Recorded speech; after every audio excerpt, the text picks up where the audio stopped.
Later that day, Martha and I sat together in her home, the aroma of strong coffee curling through the air.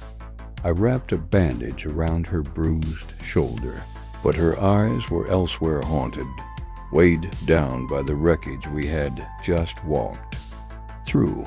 I tried to pull her back from the darkness. So, who actually invented seabed? That thing felt like a miracle and a curse at the same time. She sighed, then straightened, slipping back into her teacher's voice. The Northerners, Dimas Lure Research Lab. It was never meant for war, Mesfin.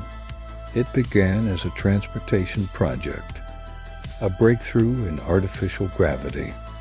At first, they only lifted small objects, then whole ships, and then, when the war started, the Council asked them to weaponize it. Her tone hardened. That's the difference. The North are our kin. They built both East and West. The South belongs to Earth. Mining companies, mercenaries. Greed, not family. That's why the North chose us. I nodded, though her words didn't ease the knot in my chest. So your family?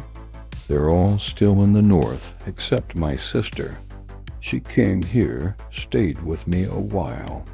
But last year she left for Newer City with some boy. Her gaze drifted, eyes clouding with sadness. I covered her hand with mine. And your family, are they famous? She laughed bitterly. You could say that. My great-great-grandparents were the first Martian settlers. People thought they were mad, but they proved humanity could start over here. They built the first settlement where races meant nothing, only survival. That was their gift, uniting all people as one race, the human race. Her voice cracked, just slightly, and now everyone expects me to live up to them, to be extraordinary, but I'm not.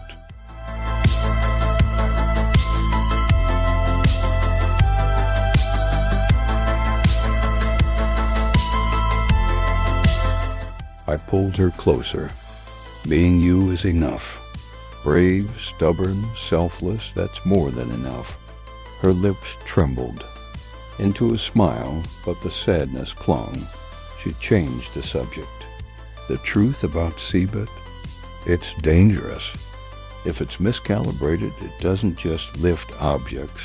It takes people, whole structures. That's why we cling to ropes. That's why. Her voice trailed. We sat in silence, the weight of invention twisted into destruction pressing down. On us, the next morning, the city gathered. The council meeting was held in the open air of the city garden, under a sky the color of rust. Murga's voice carried through the speakers.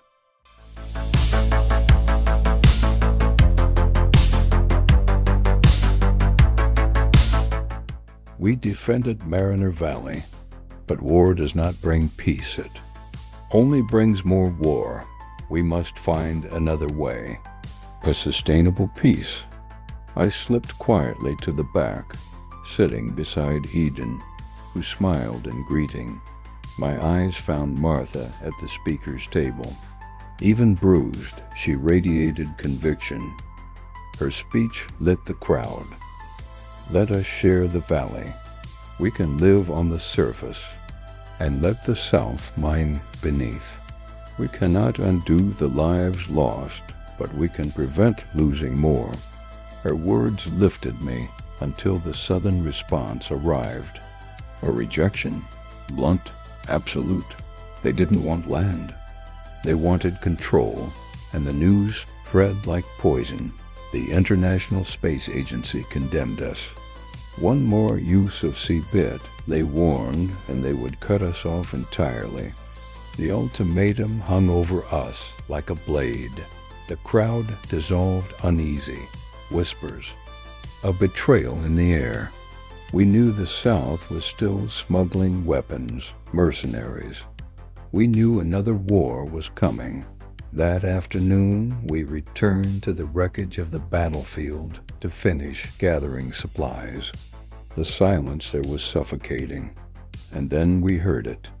A cry, thin, weak, human. We followed the sound, weaving through shattered tanks and broken stone, until we found them not soldiers, but workers, miners.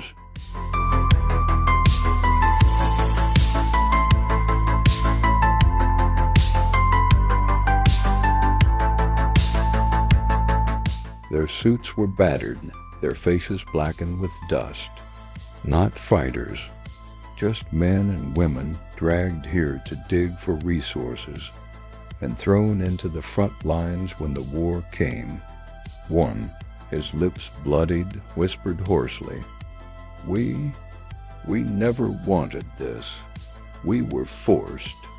We're just miners." Martha knelt beside him, tears brimming in her eyes, and in that instant all of her talk of peace, of family, of legacy, it all fused into one truth. This war wasn't soldier against soldier. It was people, ordinary people caught in the gears of Earth's greed. We carried the miners back to camp, not as enemies but as proof that the South's war machine was built on broken lives. And as the Martian night closed in, I realized the real war hadn't even begun.